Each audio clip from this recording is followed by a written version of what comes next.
Sound check-in. See, hot. Yeah. A little hot. Thanks, baby. I want to ask you, how many times did you roll this D5? A bunch. I need you to get a little more precise than that. Why? Because you told me your figures were wonky. Mm-hmm.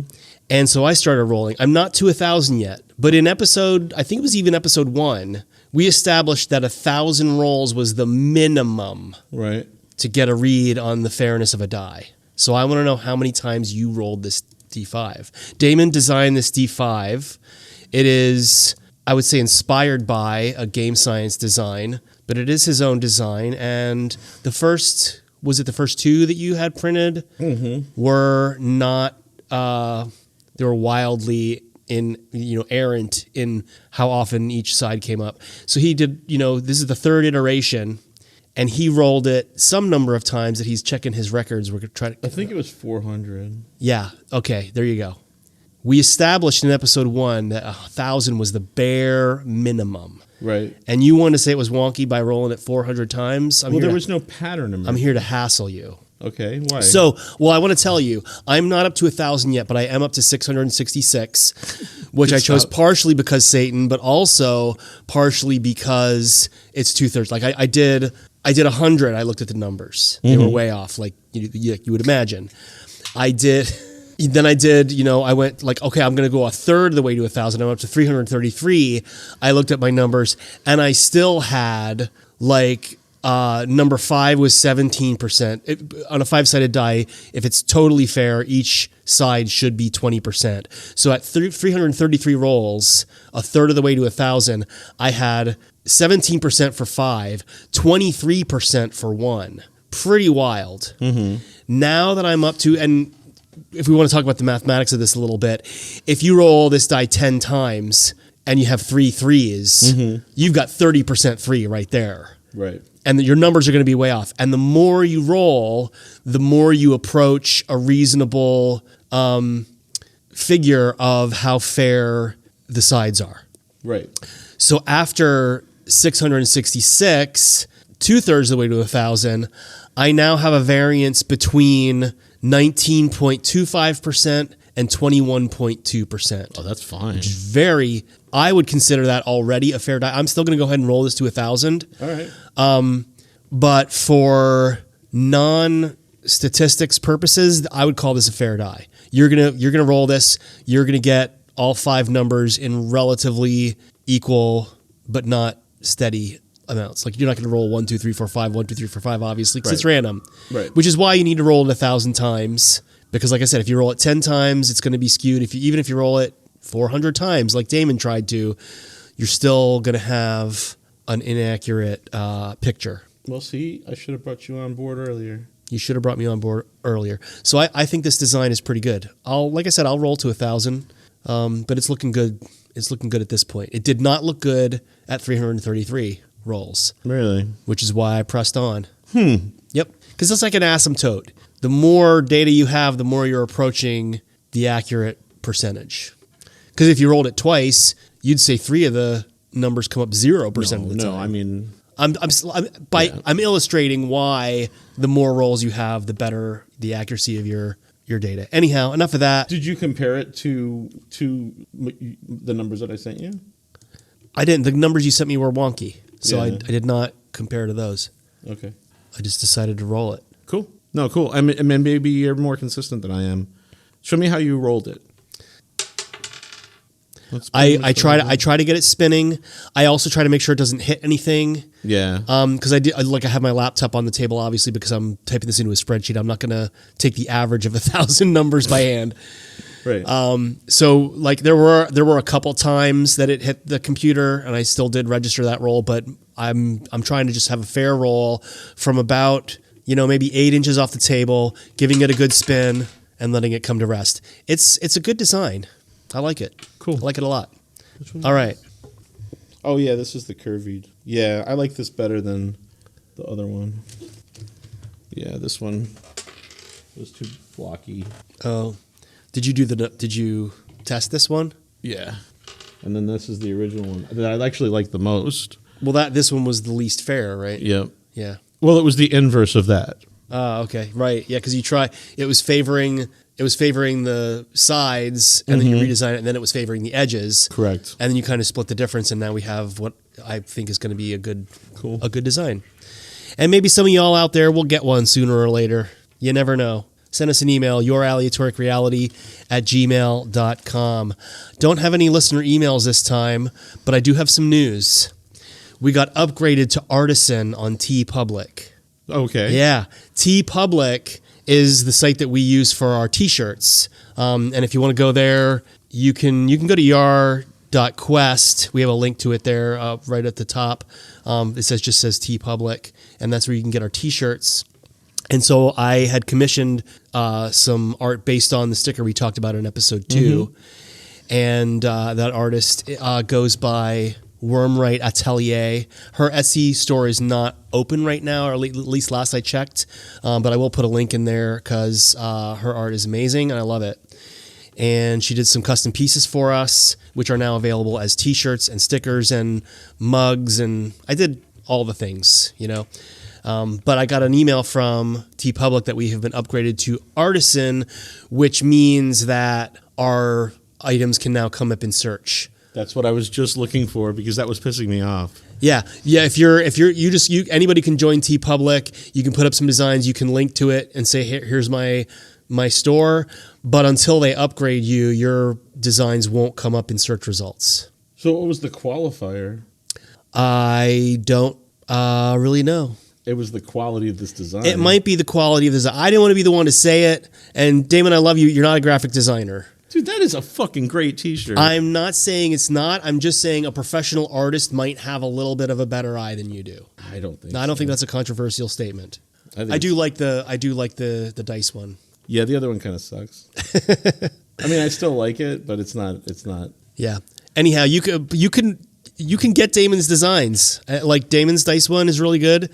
Even the Yar logo one. Everybody has different tastes. So go onto TeePublic and see what you like. Get yourself a t-shirt. I spent 5 minutes on that. That's quality time that you could have been playing video games with. Right? Throw Damon a bone here. How about this t-shirt, though? Disaster Area. That's Hitchhiker's Guide to the Galaxy reference. So it's the album cover. It's not relevant to what we're doing here, but did they make an album? It's a fake. It's only the end of the world again. Did Douglas Adams create that? No, this is from TeePublic. So just somebody decided to make a Hot Black Desiato album cover. No, a Disaster Area. Disaster Area, whatever. Hot Black Desiato is in. I mean, he's the guy. He is, but he was dead at the time. Only for tax reasons. All right, we're gonna pick a segment, and today I want to switch. I want to pick between two things that we haven't done. We haven't gone into detail about Damon's dice making, which we want to do at some point. I also had this idea for Steal a Format, where we pick another podcast and kind of yoink their format in a non-copyright violating way. So I'm going to roll for those two choices, and we got Steal a Format. Uh-oh.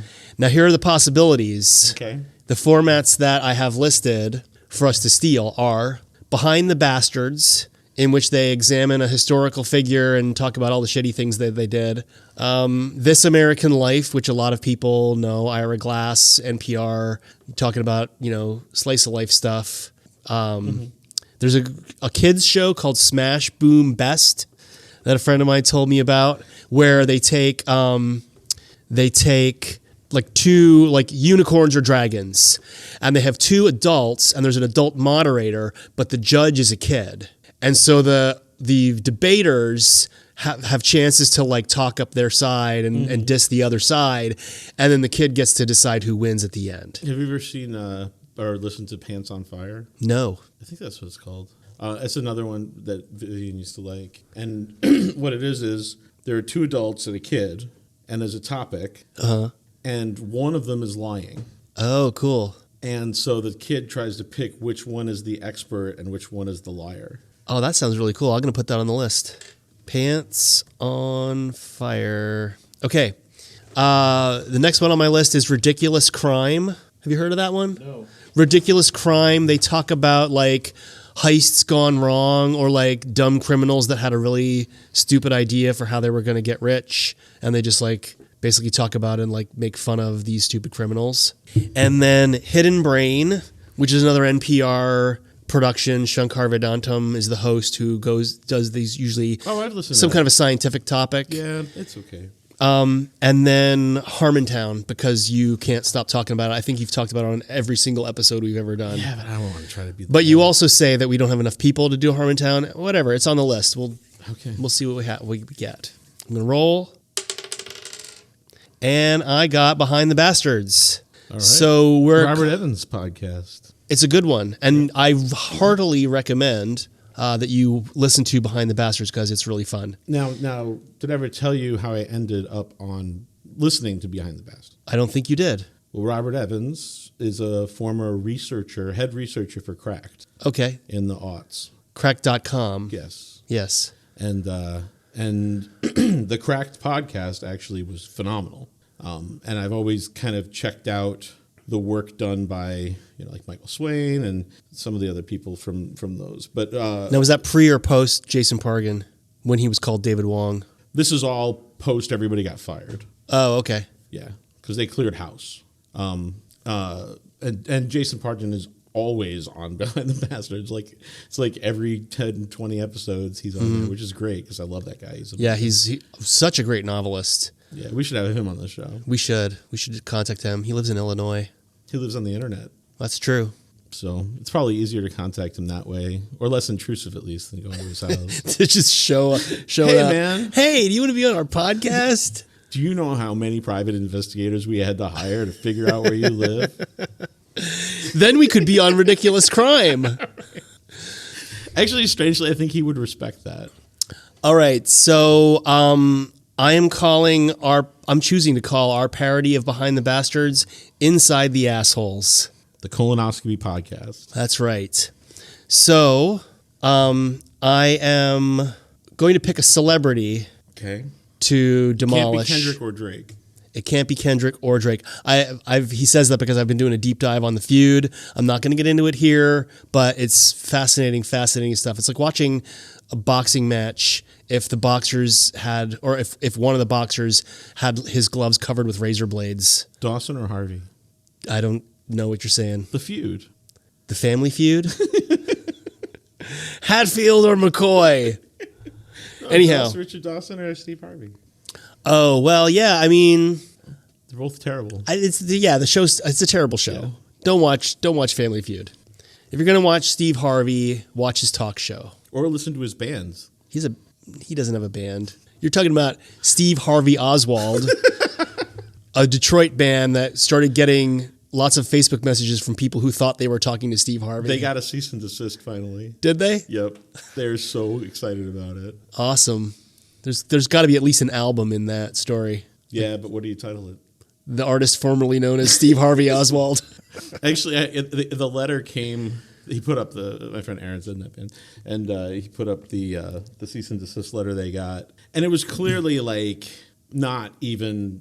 Steve Harvey probably doesn't even know about it. Mm-hmm. It's probably just somebody who's fishing the internet looking for things to, and they're probably not even real lawyers.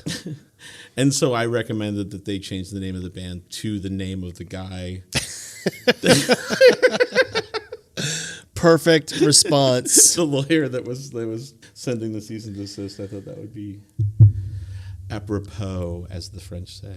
Anyhow, I am going for a list of celebrities, and you should do outdated celebrities. I'm going to choose. Well, I mean, there's celebrities from all of history listed on here, so I'm going to go into a little bit of detail. Maybe we want to cut this out and make it a Patreon.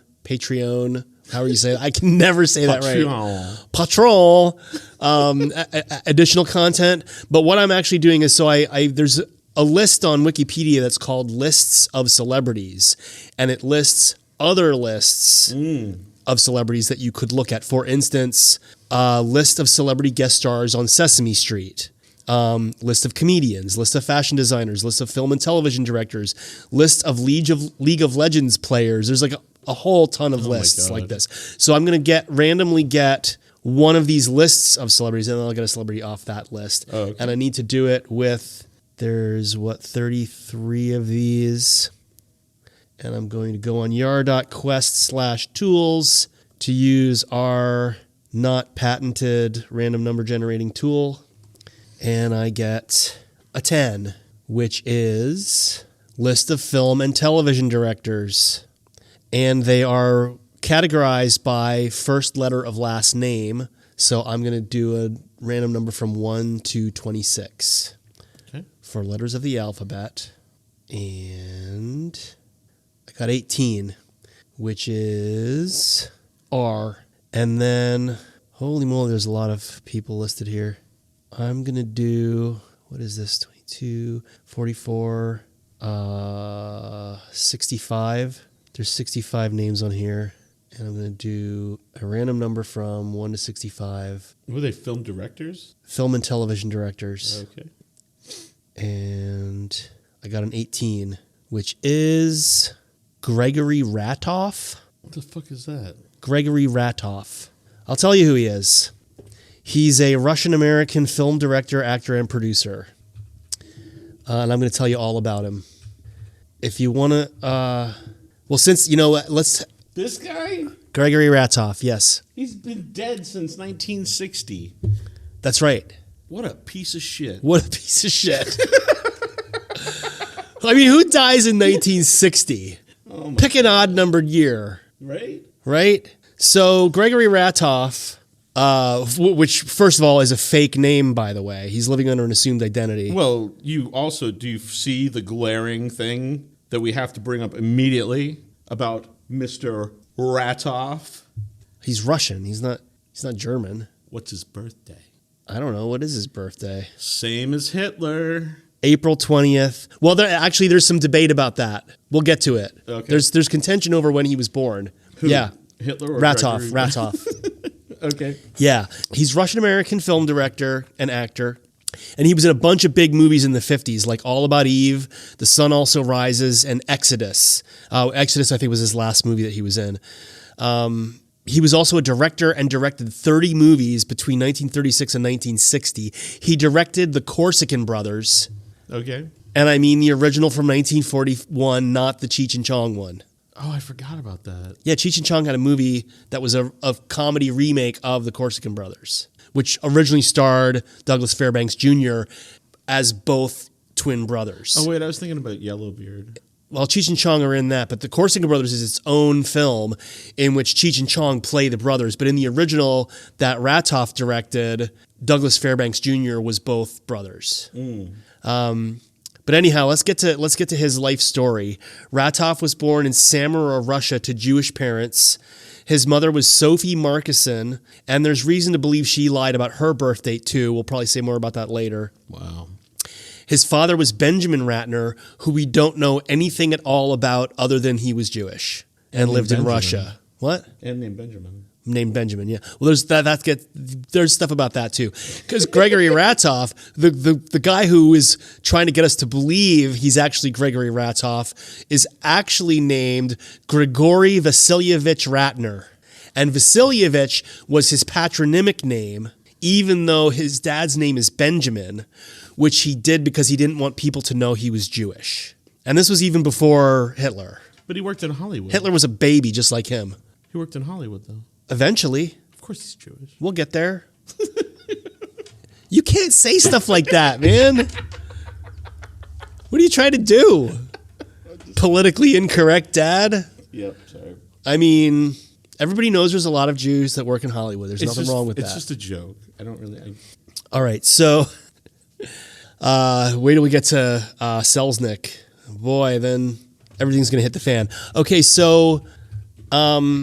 There's disputes about his birth date. It was originally listed as April 7, 1895, but was later changed to April 20, 1893, which is not only a different day of the month, but 2 years earlier. Right. Hitler was 1889, by the way. He was still a baby when this happened. I don't like where this is going. Everything about this guy indicates that he was living under a false identity. Oh, okay. He had a fake birth date, a fake patronymic, and a fake last name. Now, the Ratners, his parents... I'm sorry, what's a patronymic? It's like in Russia, there's like a family name and then like a name that you get from your dad. Like your dad's... I don't know how it works, but it should have been Benjaminovich, but he chose like the Russian version of that, Vasilievich. Which is actually... Vasily is... the Russian version of Wassel, which I don't know if there's an English version of that. But I'm still confused by the difference between the last name and like both of them came from his dad, right? Ostensibly. Yeah. Yeah. I mean, who knows? Like they didn't really keep good records in those days. Right. So who knows what the truth is? The Ratners, his parents had 4 children. Now, Grigory was the eldest, but he's the only one we know anything about because after like he made a name for himself in Hollywood, he probably obscured any information about his parents and siblings to protect his possibly ill-gotten station in life. Oh. So Ratov went to the University of St. Petersburg to study law, but during that, World War I broke out, and he got drafted into the Tsar's army. Now, there's not a lot of info available on what he did in the war, but we do know that when he came home, he no longer pursued a law degree and instead went straight to the theater. I don't know what that implies. Oh, you'll find out. He joined the Moscow Art Theater, and he was apparently also a good actor. Things started to go well for him, but then this guy had a lot of bad luck. So wait, in World War I, where was he stationed? Like where does he? No information is available about that yet. We just know that he was drafted. He was in the Tsar's army. He came back and like gave up law, went into the theater, possibly part of his like generating a new identity kind of thing because he wanted to get out of where he was. He wanted to make something of himself. But while he was, starting to get a name for himself in the theater in Moscow, the Bolshevik Revolution breaks out. And so he was a army veteran and, a target of the throng of revolutionaries. So he got his parents and got out of there. There's no mention of him getting his siblings out. Maybe it happened, but it sounds like he basically just took his parents and went to Paris. Wow. So I think he left his... maybe his siblings weren't in danger because they weren't in the army. No, is that Lenin? The Bolshevik Revolution? Yeah. It was Trotsky, wasn't it? No, it was Lenin. Yeah, it was. Was it? Yeah. All right. But that was pre-fading of Trotsky. I think it's like chapter 4 of Animal Farm. Okay. I just remember the pig standing up on his hind legs with a whip in his hand at the end. I love that fucking book. Yeah, I've read that cool. book like 10 times. I heard one of those like articles about like red flags on Tinder dates, and this woman said that her date asked her what the last book she read was, and she said that she had just reread Animal Farm, and he said, "You're an adult, you shouldn't be reading kids' books." Date over. Yeah. It is sad though when the spider dies. That's Charlotte's Web, my friend. And spoiler alert, if you haven't read Charlotte's Web, she dies at the end. Goodbye, Will. Everybody dies. All the animals die. Well, because the Bolshevik Revolution happens. Right. Bolshevik Revolution happens. All the animals are slain. 4 legs good, 2 legs bad. 2 legs good, 4 legs dead is what the Bolsheviks said. Yeah. Look it up. Now, anyway, they go to Paris. Gregory, I don't know when he switched it, but he went to Paris with his parents, and he met it was a daughter of another soldier in the Tsar's army who had fled, and her name was Evgenia Leontovich. So, do you think that he was just looking for a woman with a longer name than his? Probably, because Yevgenia is the female form of Yevgeny, which is Eugene in Russian. So he married Eugene Leontovich. Konstantinovia. Anyway, he talks her into becoming an actress with him. Okay. So they start doing theater in Paris, and an American producer named Lee Schubert sees them in a show in Paris, and he decides to bring the show. He likes the show, so he decides to bring the show to New York, and so he recruits Gregory and Yevgenia to come with him to New York and be in the show in New York. Not on Broadway; it's off Broadway, but they still see it as a step up. They're going to America. Now, what is the Rus Review? Fuck if I know. Are you reading ahead in the Wikipedia article? I'm not reading the Wikipedia article. No, this is... I'm doing Inside the Assholes, damn it. I was just curious. It was a musical. Okay, yeah, that tracks. We'll see why later. But I wasn't reading ahead. I was reading right where you are. Fine. You don't have to, I'm here to tell you. You're supposed to be making the snide comments. You're not supposed to be reading along. Oh, okay. All right. You do what you want. You're a free being. So they go to America.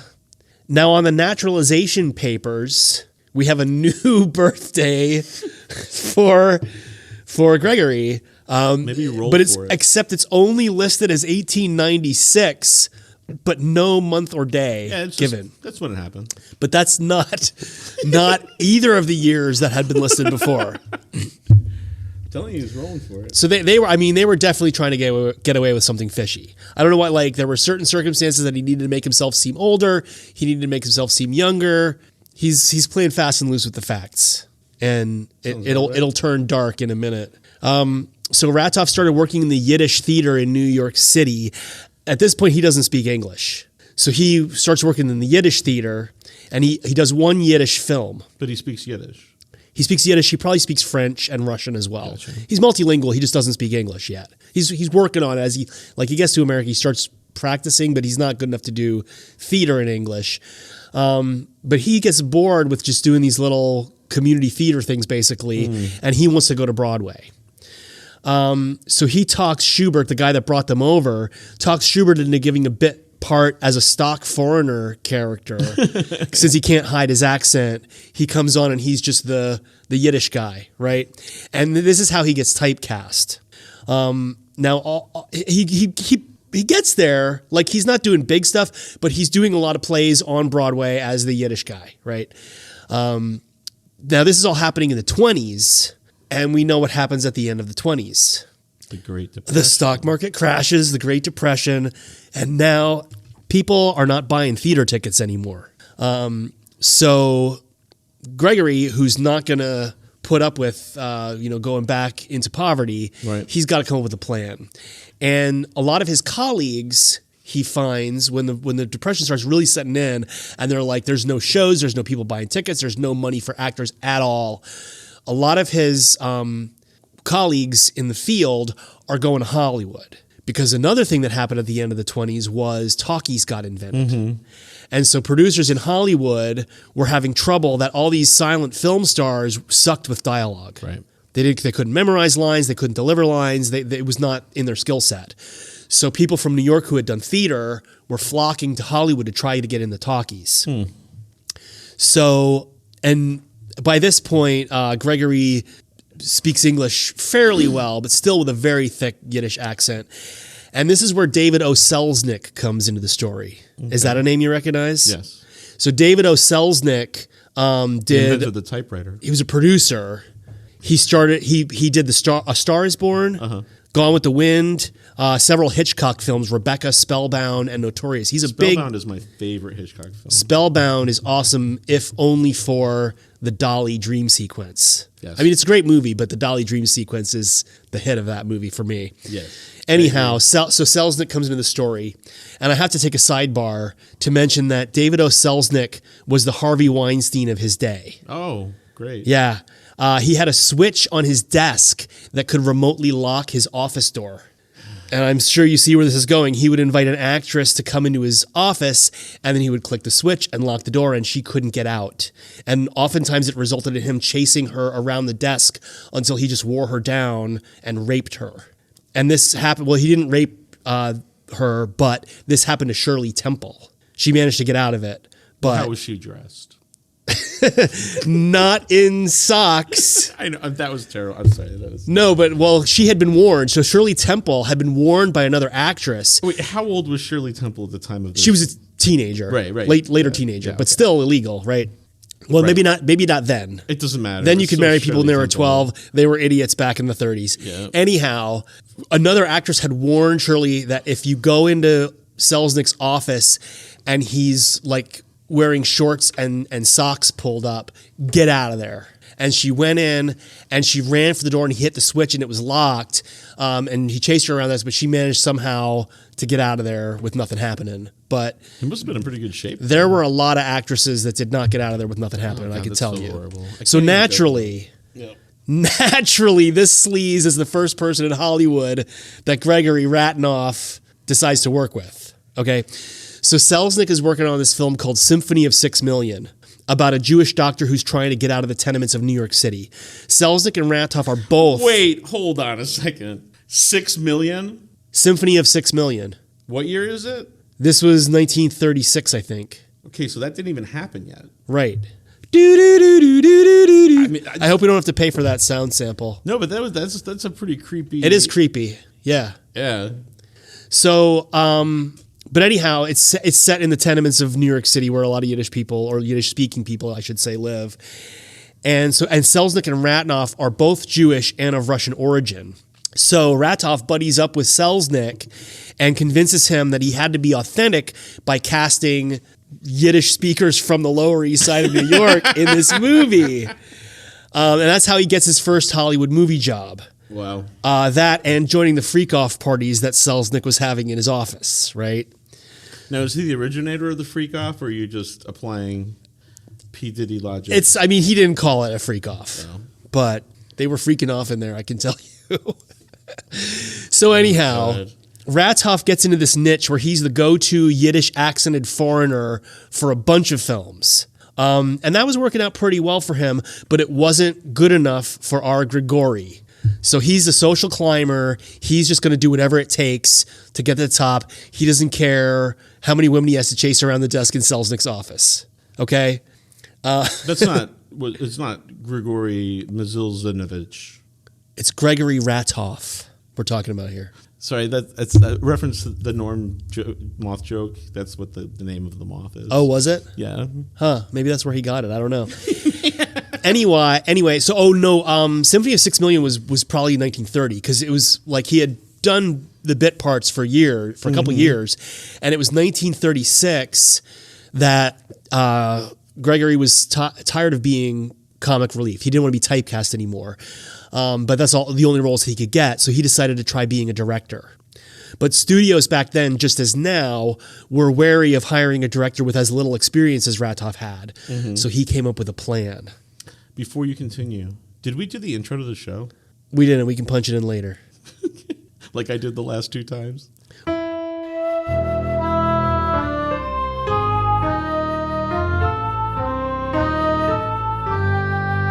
Welcome to Your Aleatoric Reality, the podcast that puts the intro wherever the hell we want it to be. There you go. Perfect. All right. I did put a spot for the theme song in the beginning. You did. But we didn't do the intro. That's fine. I don't care anymore. This show's about randomness. It can be random. The order can be random. Yep. All right. Anyhow, Ratnoff had met a director named Otto Brouwer, possibly at one of the freak-offs. Otto Brouwer was kind of the Russ Meyer of his time. With these like they were having sex parties?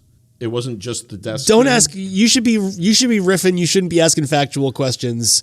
No, I'm serious. Like you went from. I don't know that it's parties. No, oh. I know that there's actresses in there who don't want to be in there. Right, in that but office. There's a big difference between 1-to-1 terribleness and 5-to-1 terribleness. I mean, is like terrible is terrible. Like no, it's 5 times more terrible. I think maybe. Well, I mean, it's all awful. It's all I'm just awful. trying to get. Yeah. Anyhow, so Ratnoff suspects that Brouwer has been to Selznick's office and has kind of the same reputation, with actresses. So Ratnoff. So wait, did he lock him in the room? And no. Chase him around the desk. Oh, I got to back up. Otto Brouwer was kind of the Russ Meyer of his time. So he did campy and hastily produced sex farce comedies, such as The Gay Caballero and Sex Hygiene. Sex Hygiene. Yeah. Creepily, one of his films is entitled Youth Will Be Served.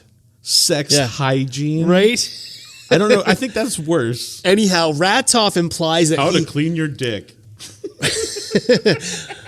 Ratnoff implies that he has compromising photos of Brouwer that he will take to the press unless Brouwer gives him a co-directing credit on his next film. Oh, okay. Which turns out to be The Sins of Man. Okay. And that's how Ratoff gets a directing credit. Now, once he has a directing credit, he starts convincing films to let him direct on his own. He starts directing films, and for about 10 years, that's all he does. He does a lot of comedies, musicals, crime dramas, war films, nothing highbrow. These are all stock stuff that studios give to directors under contract. Gotcha. Like you're a contract director, you're stamping license plates. You're just cranking out stuff. You're not doing the big features that we're going to promote. You're just cranking out the shit that we throw in the movie when we got nothing else big. Got it. So Ratoff also develops a cocaine habit during this time, and it was not the method of the time to sniff it, if you know what I mean. He was doing the Freud method, right? He's shooting cocaine. Oh, the Sherlock Holmes approach. Yeah. So, a lot of directors do it, even a lot of actors, because you give it long hours. why did they just sniff it? In the studio? I don't know if they knew about that then. It was snuff and stuff. It was a solution. I mean, it was pharmaceutically produced. This is before it was illegal. Right. But it was supposed to be an anesthetic specifically for eye surgery. But this was an off-label use that people would say, like, "Oh, I got to stay up for 30 hours to get this film completed on time," and they would just shoot cocaine, right? So he develops this habit, and it's kind of like a little bit socially frowned upon, but kind of acceptable. Nobody really says much about it. Now, but one of his musicals that he does, because he's doing like a lot of different styles, but because he did musical theater, he sings, like that's kind of his wheelhouse. Right. He does a better job with those, and so one of his musicals is called Intermezzo. And it blows up. It gets really popular. I think I've heard of that. Yeah, it's a fairly popular movie, fairly well known. At least it was in the time, in the 30s and 40s or whenever it was. He manages to talk this success up. He's going to Hollywood parties.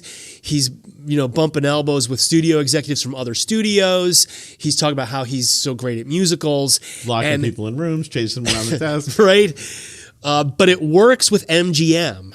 So somebody at MGM says, "Hey, this guy is an impresario with movie musicals. We got to get him for this musical we're going to do. We weren't sure who was going to do it. This is the guy." And at the time, musicals were the biggest. They were the biggest, right? Yeah. So they, especially if they had like pool choreography. Right. So, but but Ratoff is contracted to like this lower level, like lesser known studio, and MGM has to borrow him from the studio that he's contracted to. Mm-hmm. So MGM, which is one of the biggest names of the time, they borrow him from his little grindhouse studio to come and do this musical, which is Song of Russia. Okay. Yeah. And it seems as though his social climb is finally paying off. But by this point, he is so into shooting cocaine that he collapses to the ground halfway through the production and has to actually be replaced by another director. Wow. Which is kind of the end of his big time dreams. He doesn't get hired by MGM after that. He kind of, this actually trashes his reputation in the United States. Wow. So he ends up doing a bunch of English movies. As in England. Yeah. Okay. English movies in England. I mean, not English language, but yeah. Yeah. Movies from England. British films. Yeah. So he does that, but he doesn't really ever attain the success that he was hoping when he got with MGM. He's like, this is it. I've hit the big time. But he fucked that up. And he kind of fizzles out after that. Ingrid Bergman was in that? Yeah, it was a big one, but he didn't remember. He only directed half of it. He didn't finish it. Right. He had to be replaced because he passed out or whatever, overdid it. And he mostly fizzles out after that, except for two exceptional moments. One, he gets, and I couldn't find out what the story on this is or why they overlooked his trashed reputation as a director, but he got hired to play this quirky, like comedic relief foreign character in All About Eve, which was huge film in the 40s. Or was it the 60s? Who's in that? I would have to look it up. I got it. Oh, no, All About Eve is not that Marilyn early. Monroe.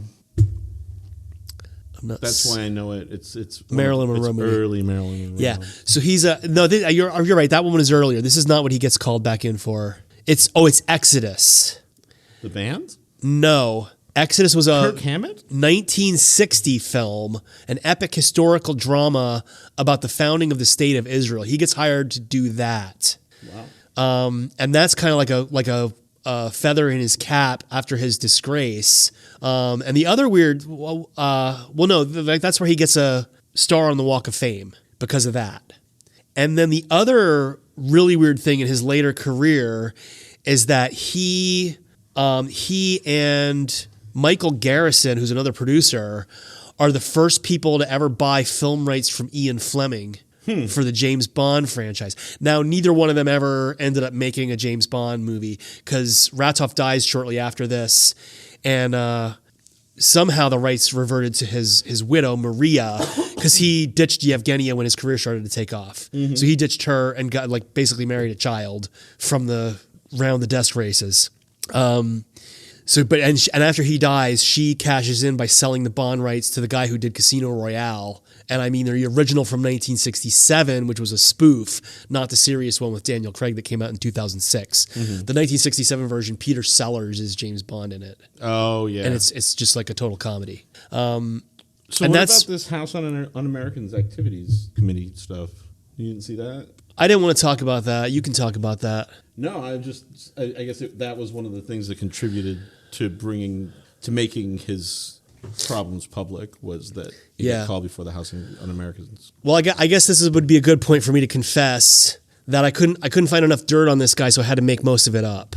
Oh. Yeah. So this is a fictionalized version of the story of Gregory Ratoff, and I do apologize if there are any descendants of Gregory Ratoff or whoever his heirs are. I apologize for this bit of chicanery. Gregory Ratoff, from everything that I could discover, was just an immigrant who made his name in Hollywood, was in a lot of big movies, directed some big movies, was very successful. But because the show that we decided to do the format of is Behind the Bastards, and they always dig up this dirt on historical figures, I had to make up some dirt. So I think everything you said is heavily implied here, though. All done in fun. Well, there's nothing in there about a cocaine habit. True. That's probably not true. I should have done this. I should have done this story on David O. Selznick, because the story about locking the door and chasing Shirley Temple around the table, that is true. Okay. But there's no evidence that Gregory Ratoff ever engaged in that kind of behavior. None whatsoever. And like I said, this was a spoof, a satire. No harm intended. I believe every word. So there you go. There you have it. Our version of Behind the Bastards, which I've chosen to call Inside the Assholes. And if there are descendants of Gregory Ratoff, you can just decide that the asshole in this story is me. So that's what I got. I don't know. I think you just pulled the truth out of this. I don't want to get any lawsuits. I don't know that he had children, but if you're dead, if there are heirs, well, because Wikipedia always has that warning about living people. Like, this is an article about a living person. You can't put anything remotely potentially libelous in here. They don't do that for dead people. But either way, by all accounts, he was a fine, talented actor and director and producer. And I am sorry for doing this con on anybody who may treasure his memory. Damn it. No results for Gregory Ratoff cocaine. 0 results. Oh, man, he kept it so secret. Yeah. No, he was clean. He was clean and honorable and moral. He was a fine fellow. Was it cocaine, though, or was it codeine? Why he collapsed? No. The fact that he collapsed during the production and had to be replaced, part of it is true, but I couldn't find anything about why. Probably something health related. I don't know, but he was unable to complete the production and got replaced. I didn't mean related to the story or anything like that, but I thought it was injectable cocaine was codeine. No, codeine is an opiate. Is it? Yeah, codeine's an opiate. Gotcha. I was just thinking of the Donovan song. Mellow Yellow? No, codeine. Well, it's not Donovan. It's one of those folk songs everybody. Okay, well. I omitted, so I've already done the apology. The worst thing that I could have apologized for, I forgot to say. I finished it with the line, he died penniless and syphilitic in 1960 and was dumped into an unmarked pauper's grave. Yeah, I don't think he was dumped into a pauper's grave. He was definitely not. No, he was wealthy. He was successful. He was a successful... Hey, definitely had syphilis. It's inside the assholes. I had to make up the dirt. Okay, he's a fine fellow. No offense intended. And that's what we have for today, except for the listener challenge. Just go do cocaine. I'm gonna issue a listener challenge to listen to one of the podcasts that could have been our parody structure. And again, those are 1, Behind the Bastards, 2, This American Life, 3, Smash Boom Best, 4, Pants on Fire, 5, Ridiculous Crime, 6, Hidden Brain, and 7, Harmontown. And if you don't have a 7-sided die, you can go to yard.quest/tools, use our random number generator to get yourself a number from 1 to 7, and just find a title that intrigues you and give it a listen. Expand your horizons. If you are a listener of one of those, a regular listener, you might want to take it off the list and roll for something you haven't listened to before. For sure. Yeah. I mean, there's some good stuff on there. Yeah. I mean, there's a lot of great podcasts. All right. Well, that about does it for this episode of Your Aleatoric Reality. If you want to help us out, you can tell a friend. You can give us a 5-star review on your platform of choice. Say good things about us, even if you don't mean it. If you do have criticism, you can send it to us at youraleatoricreality@gmail.com. You could say, you fucking asshole, you slandered my great-grandfather, I'm going to sue you, and it will all be in good fun. It will be like a rap battle. Yeah. Like a rap battle where you just good-naturedly, do an open letter to someone's family, telling them about how horrible and awful the person you love is. Don't do it that way. It's not a rap battle. It's just shitty. Well, Kendrick even says this isn't a rap battle. It's a lifelong battle with yourself. To Drake. He's so serious. Yeah. Oh, I mean, Kendrick Lamar is a very serious dude. I think Drake is just like, hey, I was on a famous Canadian TV show when I was little. Now I'm a rapper. It's fun. Yeah, Drake's always like, and Kendrick's hey, like, we need to change the world, and we need to get serious about our identity and our, seizing our power and uplifting our communities and all that stuff, which is great. Hey, buddy, it's great. I mean, Kendrick is the only rapper to ever win a Pulitzer Prize. That's saying a lot. That's weird too. I don't know. I mean, he is very, like, that guy is a genius. He has such a way with words. Even though he uses them mostly to inflict serious emotional harm on Drake, he does have a very good way with words. Why is everybody always picking on Canada? They gave us Rush. They gave us Jim Carrey. Well. They gave us Dan Aykroyd. Well.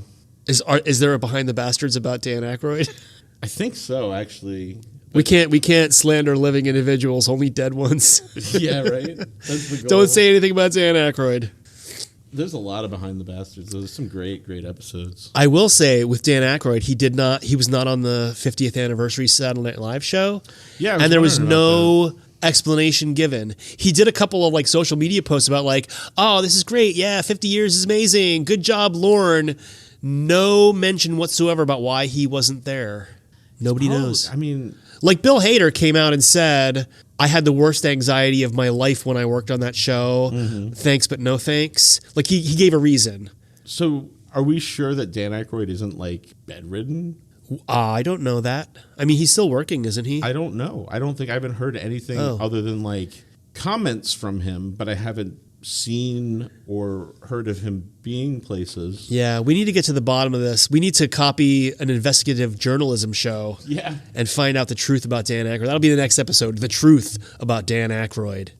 Coming soon to Your Aleatoric Reality. I always forget he's Canadian, though. You done? Canadians pass. Canadians can easily pass. You don't know someone's Canadian unless they say sorry to you. Or fart. But also, Canadians know how to speak American when they're here. Right. Anyhow, that's about all I have to say. Okay. Well, we'll come back with the truth about Dan Aykroyd soon. Okay.